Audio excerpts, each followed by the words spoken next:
The soldier's trembling voice echoed inside the tent. The medics had to treat them, but they were running low on blood packs and soon couldn't continue treatment. With a shortage of painkillers and blood packs, the wounded kept pouring in like a tide. Limited equipment, medicine, and manpower restricted their efforts. The soldiers supported each other to survive and prepare for battle, while the medics, unable to save everyone, despaired at the harsh reality. The medics felt a great deal of anger at not being able to save people, but there was nothing they could do. Still, they had to keep going. The medics knew better than anyone that if they stopped here, they really wouldn't be able to save anyone. Outside, the sound of artillery fire could still be heard. That sound, along with the endless advance, made the grim reality here even more dramatic. August 27, 2025, Republic of Korea. The Korean Peninsula faced unprecedented chaos and crisis. The South Korean military launched a full-scale northward advance called Operation End of Division. Its details were as follows. The goal was to quickly secure Pyongyang and control the Korean Peninsula. If there were any forces interfering with this, eliminating all of them was also part of the operation. They were even prepared for war with China. The damage would be significant. South Korea estimated up to 40% of its gross domestic product could be lost if the war continued. North Korea targeted densely populated and industrial areas, causing heavy casualties and economic damage. Since all the countries in Northeast Asia were already directly or indirectly involved in this war, the global gross domestic product decline rate even exceeded 10%. Korea is a country that lives off exports. However, Korea faced severe trade and financial losses, and disrupted semiconductor supplies caused indescribable economic damage.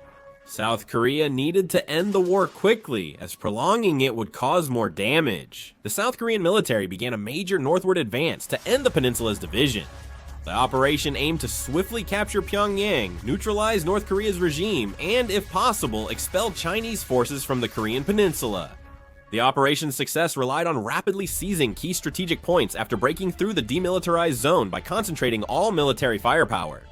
While the Army led, the Navy, Air Force, and Marines also supported its advance. This was a major joint operation involving the Republic of Korea Army's 1st, 2nd, 3rd, 5th, 7th, and Capital Corps, plus the 2nd Operational Command. The Marines were set to conduct amphibious operations at key sites and join the Army in attacks. The Air Force and Navy conducted long-range strikes, broke North Korea's main defenses, and gave tactical support. The 1st Corps assigned the key mission on the Western Front was to advance toward Gaesong and Haeju. Gaesong and Haeju are on the main route to Pyongyang and serve as key strategic strong points. Securing this area becomes a decisive factor in directly pressuring Pyongyang, the capital of North Korea. The 1st Corps' top priority was to quickly capture Gaesong and Haeju after breaking through the demilitarized zone, and then to secure the route of advance to Pyongyang. The next goal was to break the North Korean defense and secure the Gaesong-Pyongyang expressway for the South Korean 7th Corps, advance to Pyongyang. And it was important to cut off the North Korean Army's rear supply lines and take control of the Honghae-do area in the western region of North Korea to secure a strategic advantage for our forces, especially since Gaesong and Haeju were among the most strategic points that the North Korean Army was most concerned about. They had to be captured as quickly as possible after breaking through the demilitarized zone. If Gaesong fell, few cities would remain to defend Pyongyang, making control of Gaesong essential. The key roles on the Central Front were played by the 2nd Corps and the 5th Corps. Their main objective was to secure North Korea's Route 5. The 2nd Corps defended against North Korean counterattacks and supported our advance, with securing Route 5 being crucial. Route 5 was North Korea's quickest road from the Central Front to Wonsan. Whoever controls this road will shape the war's outcome from now on.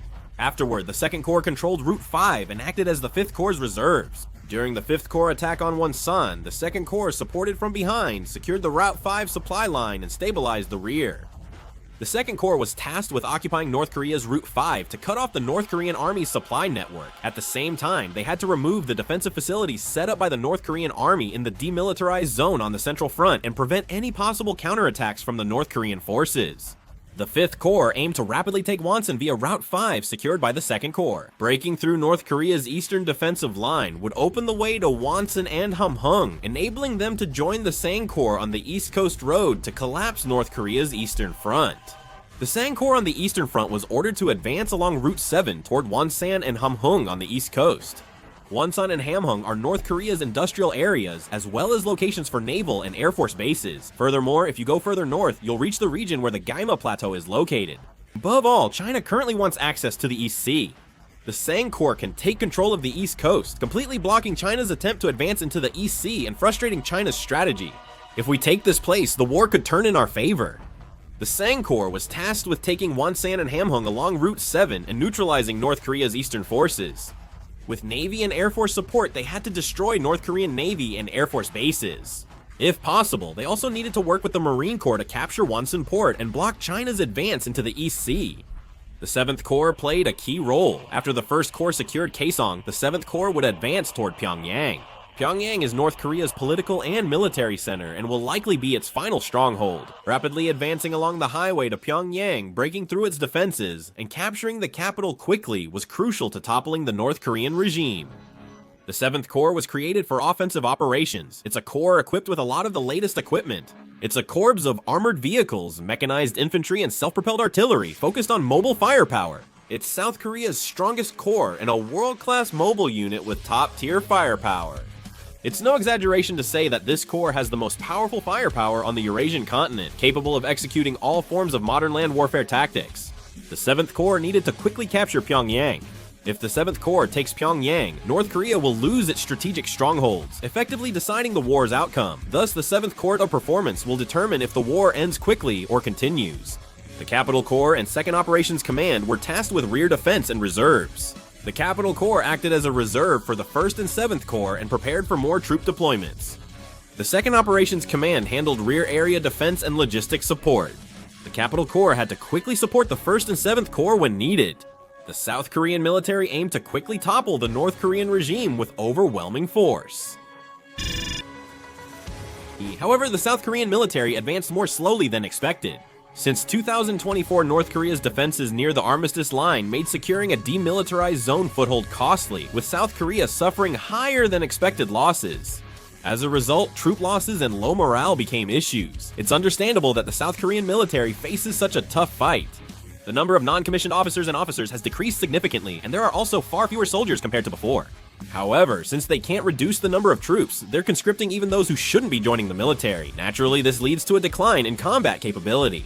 Additionally, the Korean military lacks real combat experience. They've been deployed overseas many times following the United States, but the last time a large-scale combat force actually engaged in direct combat was during the Vietnam War.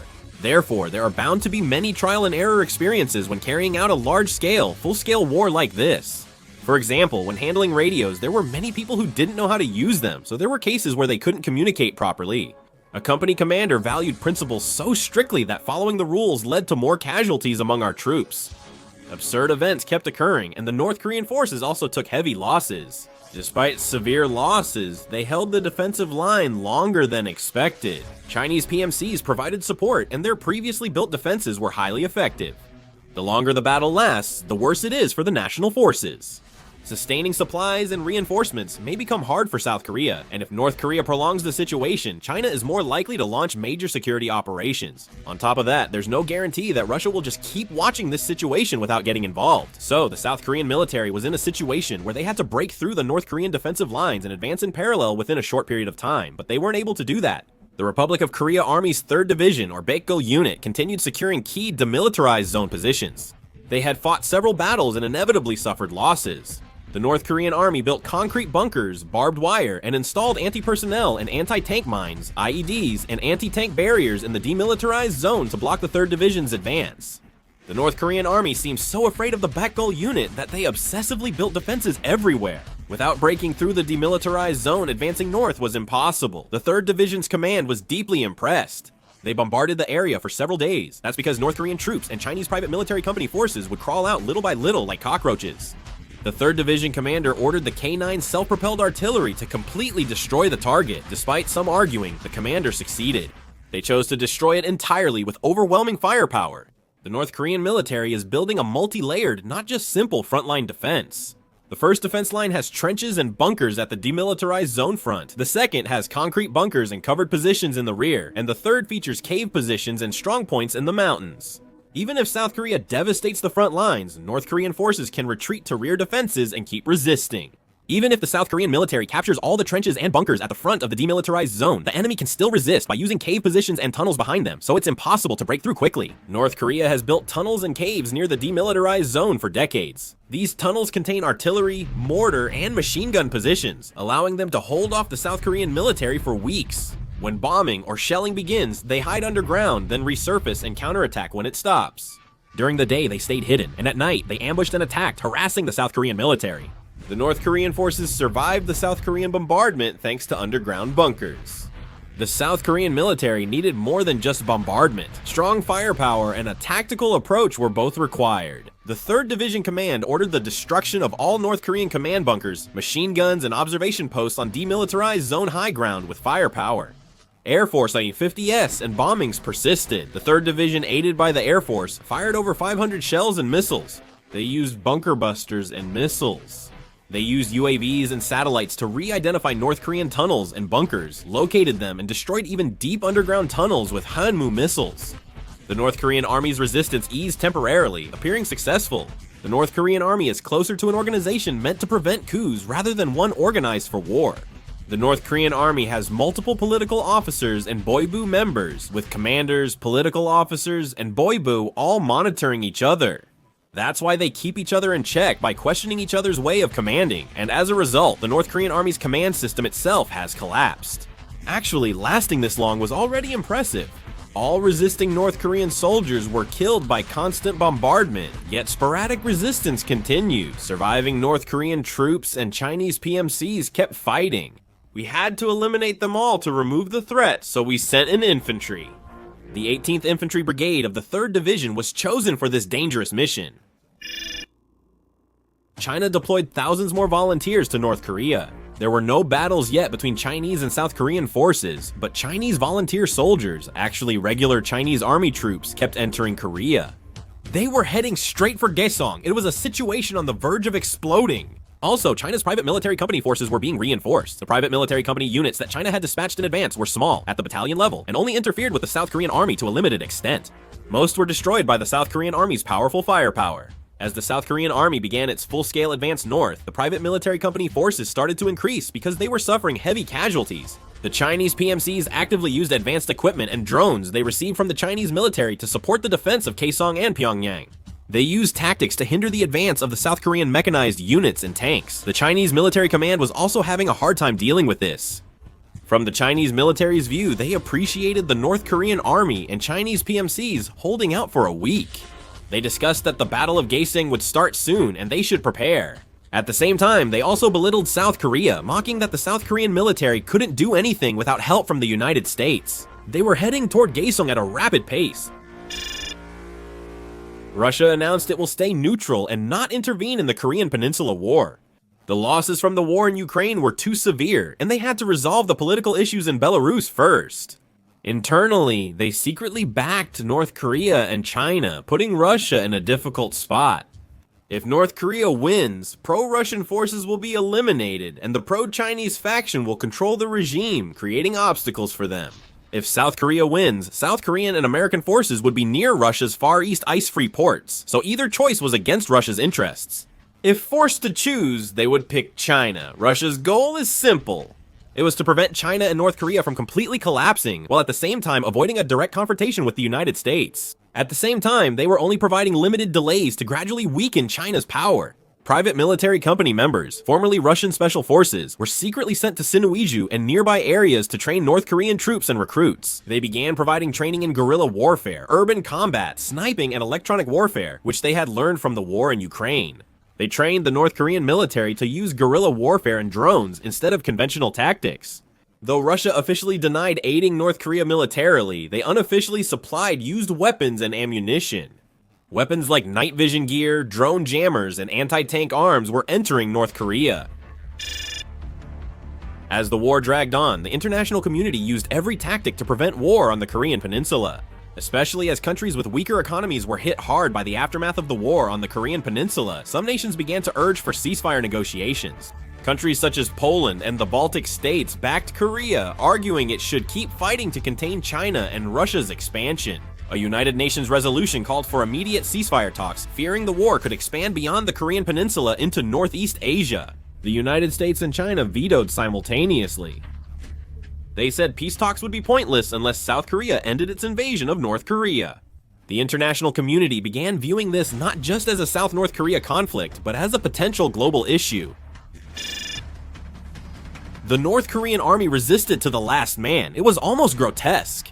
Many in South Korea believed North Korean soldiers would surrender if offered white rice and meat soup through psychological warfare.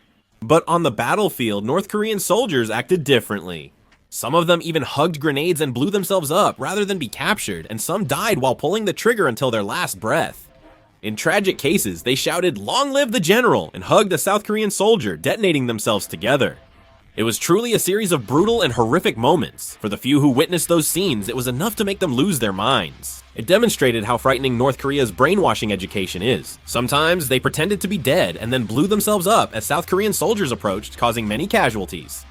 It was just like Japanese soldiers' tactics in the Pacific War. As the K-600 obstacle clearing tank cleared the last minefield, North Korean soldiers resisted with their remaining troops. They were cleverly using snipers to attack our soldiers one by one, and also used machine guns to launch attacks. Chinese PMCs were caught by the Korean army using drones and launched heavy attacks. I wondered if we should retreat again. Our soldiers responded in perfect order to the enemy's surprise drone attack. And then they called for support through airstrikes and bombings. In just a few minutes, the bombing began. Because the Chinese private military company resisted so fiercely, proper support couldn't be provided. They were blocked every time they tried to advance, and this kept happening. 2nd Company of Jinbaek-gul Unit focused the Bokyeong combat vehicle's 40mm autocannon on North Korean positions during combat. The soldiers took cover behind an armored vehicle, firing K2C1 rifles and K12 machine guns at Chinese PMCs during a firefight. At that moment, Fe-15K fighter jets rushed in to support them. The issue was the F-15K bombing point was too near the 2nd Company's position. The company commander urged the soldiers to retreat, and they quickly hid behind the terrain. The 2nd Company's firepower was fading as the North Korean attack grew stronger, even though the battle continued at their position. An F-15K fighter jet expertly bombed North Korean troops. The bombs rapidly fell from the sky and hit the target area precisely. The 3rd Division went further, using K9 self-propelled howitzers for a full retaliation. Their firepower was almost frightening. The ground shook violently as the North Korean army eliminated the last remnants, including the Chinese private military company forces. Gunpowder, fire, and a hint of blood filled the air as the 2nd Company cautiously advanced toward the North Korean position. There was no resistance. With the North Korean army silent, the 2nd Company captured the enemy position and evacuated the wounded. The South Korean army used all available weapons across the demilitarized zone to drive out the North Korean army and Chinese private military company. About a week after the war began, they eliminated the defensive facilities, and the South Korean army secured the demilitarized zone. But the damage was the same. When the 3rd and 4th Divisions fought, they killed 600 North Korean soldiers and captured 150, including Chinese private military company members, but suffered over 250 casualties themselves. The 2nd Company led the battle, supported by companies from the 3rd and 4th Divisions, resulting in over 250 casualties, including battles elsewhere, casualties numbered in the thousands. The demilitarized zone battle ended with South Korea suffering heavy losses but devastating North Korean troops. Now they would enter North Korean territory. However, since South Korean forces spent too long in the demilitarized zone battle, Korea's damage worsened. Korea needed to end the war quickly, but it was gradually turning into a prolonged conflict. Watch. Thank you for giving it to me. A war-torn land crushed by boots buried in dust. Yet hope still takes your hand, though your petals Are torn and stained, never world may burn, fall apart, but you.